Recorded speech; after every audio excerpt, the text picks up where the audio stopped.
Thank you so much. Thank you. Please be seated. Good morning. 안녕하세요. Secretaries Hagel, Jewell, and Shinseki, Admiral Winnefeld, General Chung,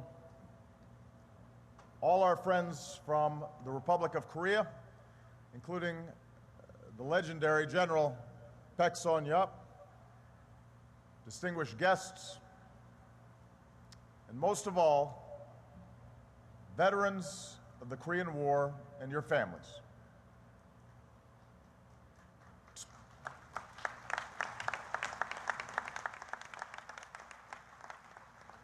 To our veterans, many in your 80s, a few of you in your old uniforms, which still fit. Let me just say, you look outstanding, and I would ask that all United States, Republic of Korea, and other veterans who fought, I would ask those who can stand to please stand so that we can properly honor you here today.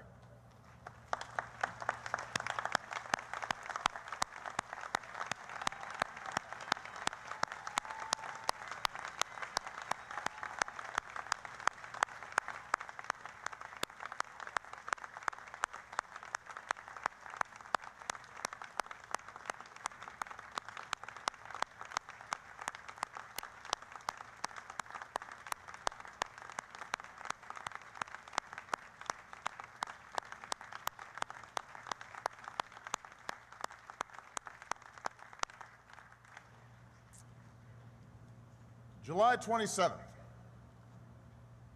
1953, 60 years ago today, in the village of Panmunjom, in a barren room, the generals picked up their pens and signed their names to the agreement spread before them. That night, as the armistice took hold, the guns of war thundered no more. Along the jagged front, men emerged from their muddy trenches. A Marine raised his bugle and played taps, and a soldier spoke for millions when he said, "Thank God it is over." In the days that followed, both sides pulled back, leaving a demilitarized zone between them. Soldiers emptied their sandbags and tore down their bunkers. Our POWs emerged from the camps. Our troops boarded ships and steamed back across the ocean. And describing the moment he passed under the Golden Gate Bridge, one of those soldiers wrote, "We suddenly knew we had survived the war and we were home." Yet ask these veterans here today, and many will tell you, compared to other wars, theirs was a different kind of homecoming. Unlike the Second World War, Korea did not galvanize our country. These veterans did not return to parades. Unlike Vietnam, Korea did not tear at our country. These veterans did not return to protest. Among many Americans tired of war, there was, it seemed, a desire to forget, to move on. As one of these veterans recalls, "We just came home and took off our uniforms and went to work. That was about it." You, our veterans of Korea, deserve better. And down the decades, our nation has worked to right that wrong, including here, with this eternal memorial, where the measure of your sacrifice is enshrined for all time. Because here in America, no war should ever be forgotten, and no veteran should ever be overlooked. And after the armistice, a reporter wrote, when men talk in some distant time with faint remembrance of the Korean War, the shining deeds will live. The shining deeds will live. On this 60th anniversary, perhaps the highest tribute we can offer our veterans of Korea is to do what should have been done the day you come home. In our hurried lives, let us pause. Let us listen. Let these veterans carry us back to the days of their youth, and let us be awed by their shining deeds. Listen closely and hear the story of a generation. Veterans of World War II recalled to duty. Husbands kissing their wives goodbye yet again.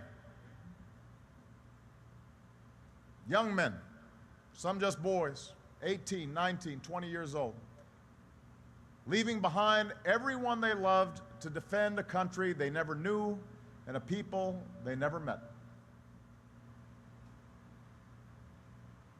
Let's never forget all the daughters who left home, especially our heroic nurses who saved so many. Our women in Korea also served with honor. They also gave their lives.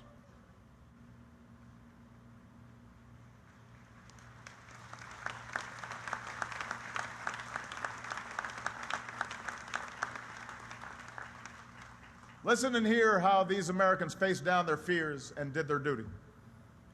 Clutching their rifles, hearing the bugles in the distance, knowing that waves of enemy fighters would soon be upon them. In ships offshore, climbing down the ropes into the landing craft, knowing some of them would not leave that beach. On the tarmacs and flight decks, taking off their Corsairs and sabers, knowing that they might not return to this earth. Listen and hear of their gallantry, often outnumbered and outgunned in some of the most brutal combat in modern history. How they held the line at the Pusan perimeter. How they landed at Incheon and turned the tide of the war. How surrounded and freezing they battled their way out of Chosin Reservoir. And how they fought foxhole by foxhole, mountain after mountain, day and night at the Punch Bowl and Heartbreak Ridge, Old Baldy, and Pork Chop Hill. Listen and hear how perhaps the only thing worse than the enemy was the weather. The searing heat, the choking dust of summer, the deep snow and bitter cold of winter, so cold their weapons could jam, so cold their food would turn to ice. And surely no one endured more than our POWs in those hellish camps where the torment was unimaginable. Our POWs from Korea are some of the strongest men our nation has ever produced. And today we honor them all, those who never came home and those who are here today.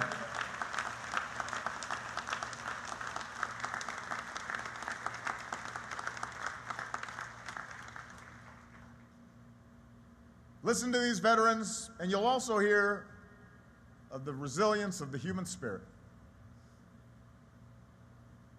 There was compassion, starving prisoners who shared their food. There was love, men who charged machine guns and reached for grenades so their brothers might live. There was the dark humor of war, as when someone misunderstood the code name for mortar rounds, Tootsie Rolls, and then shipped our troops thousands of Tootsie Rolls, candies. And there was hope, as told in a letter home written by a soldier in the 7th Cavalry. Marching through the snow and ice, something caught his eye. A young lieutenant up ahead, and from the muzzle of his rifle hung a pair of tiny baby booties, swinging silently in the wind like tiny bells. They were sent by the lieutenant's wife, pregnant with their first child. and she promised to send ribbons. Blue if a boy, pink if a girl. But as the war ground on, those soldiers were scattered until one day on a Korean road he spotted the lieutenant again. Swinging gaily in the first rays of the morning sun, the soldier wrote, were those booties. And fluttering below them was the brightest, bluest piece of ribbon I have ever seen.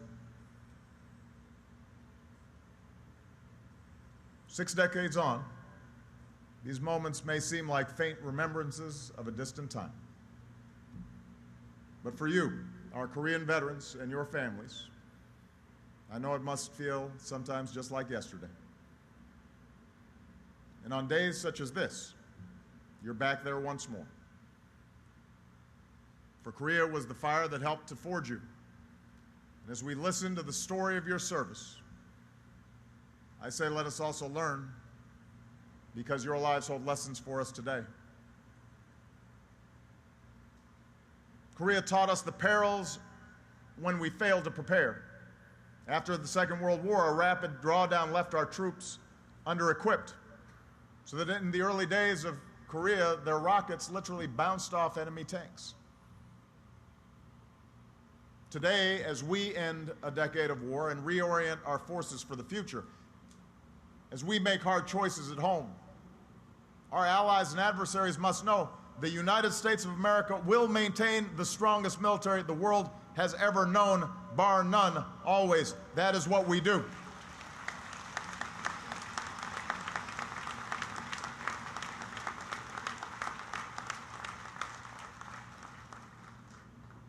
Korea taught us that as a people, we are stronger when we stand as one.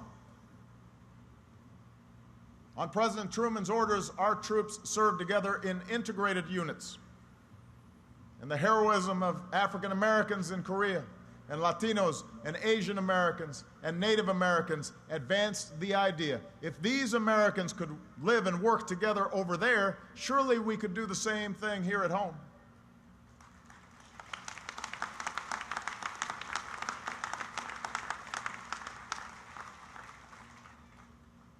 Change came slowly, and we continue our long journey towards a more perfect union. But for the great strides we have made toward the ideals of equality and opportunity, we must give thanks to our Korean War veterans who helped point the way. Korea reminds us that when we send our troops into battle, they deserve the support and gratitude of the American people, especially when they come home. Today, let us remember that right now, our sons and daughters continue to risk their lives, give their lives in Afghanistan. And as this war ends and we welcome them home, we will make it our mission to give them the respect and the care and the opportunities that they have earned.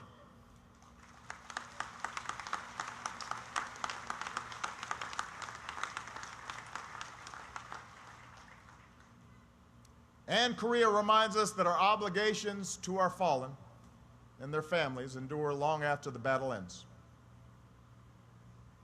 To this day, 7,910 Americans are still missing from the Korean War. And we will not stop working until we give these families a full accounting of their loved ones.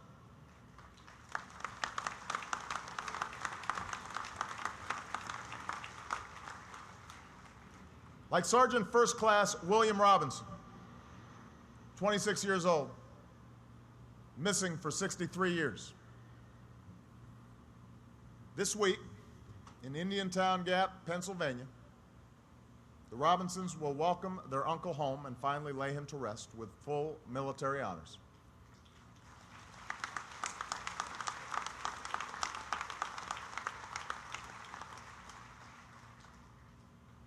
Freedom is not free. And in Korea, no one paid a heavier price than those who gave all. 36,574 American patriots. And among our allies, more than 1 million of our South Korean friends, soldiers and civilians. That July day, when the fighting finally ended, not far from where it began, some suggested this sacrifice had been for naught.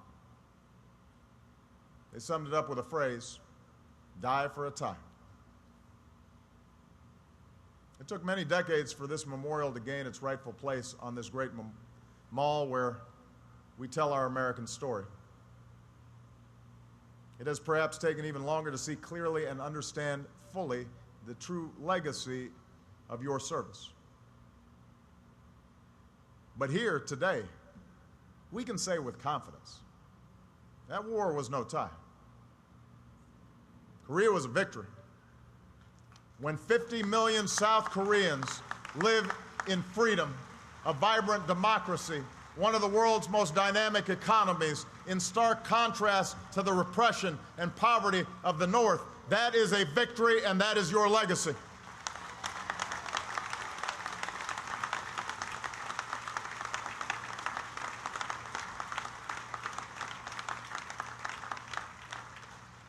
When our soldiers stand firm along the DMZ, when our South Korean friends can go about their lives knowing that the commitment of the United States to the security of the Republic of Korea will never waver, that is a victory, and that is your legacy. When our allies across the Asia-Pacific know, as we have proven in Korea for 60 straight years, that the United States will remain a force for peace and security and prosperity, that's a victory. That's your legacy. And for generations to come, when history recalls how free nations banded together in a long Cold War and how we won that war, let it be said that Korea was the first battle where freedom held its ground and free peoples refused to yield. That too is your victory, your legacy. Most of all, your legacy burns brightest right here, in a grateful nation that reveres you, in the loving families that cherish you,